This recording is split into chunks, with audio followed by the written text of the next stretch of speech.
अस्सलाम वालेकुम। ਇਹ ਜੀ ਆਪਣਾ ਨਾ ਖਜੂਰ ਦੀ ਜਿਹੜੀ ਗੱਕੜ ਹੈ ਨਾ ਗਿੜਕ ਉਹਦੀ ਪਿਸਾਈ ਕਰਦੇ ਨੇ ਤੇ ਇਹ ਬੱਕਰਿਆਂ ਵਾਸਤੇ ਔਰ ਬੱਕਰੀਆਂ ਵਾਸਤੇ ਬਹੁਤ ਜ਼ਬਰਦਸਤ ਚੀਜ਼ ਹੈ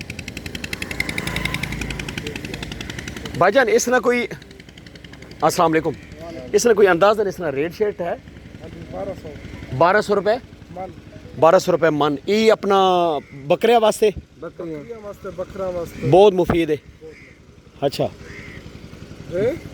ए देखो जी, ए गिटक है ना, देखो जी ए गिटक खजूर दी इसा पिसाई करते हैं और 1200 रुपये मन। और हाँ जी देसी घी है। अच्छा राजन, ये अपना इलाका केड़ा है जी? भाई इलाका केड़ा है? ये मौदा सुइया है चौक लइया लइया। अच्छा ए इत्थे पिसाई कर दो जी जी। ए इतना पिसाई थी किथे एस चक्की ते एस चक्की ते पिसाई कर देन जी। और ये बहुत अच्छी चीज़ है बकरियां बकरे वास्ते है ना जी, बिल्कुल कुर्बानी अच्छा के जानवरों वास्ते। हां बड़ा है 1200 रुपए मन।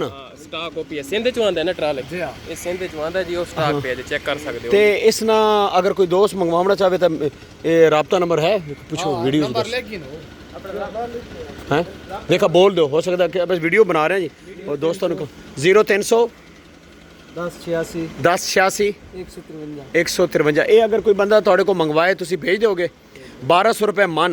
1200 मौका। अच्छा किराया अलग लगेगा, किराया अलग। अच्छा बिल्टी अलग यार ये बहुत अच्छी चीज़ है। देसी घी है सर, वंडा देखो 4000 ले रहे हैं। हाँ जी। ये 1200 रुपए। हाँ ये ज्यादा नंबर रख दे, वंडा इतनी नहीं। इस तरह जानवर सही ग्रोथ करता है। सारे और गेस है। अच्छा ये तकरीबन एक मन जानवर महीना होते तो काफ़ी हो जाता है या ज़्यादा?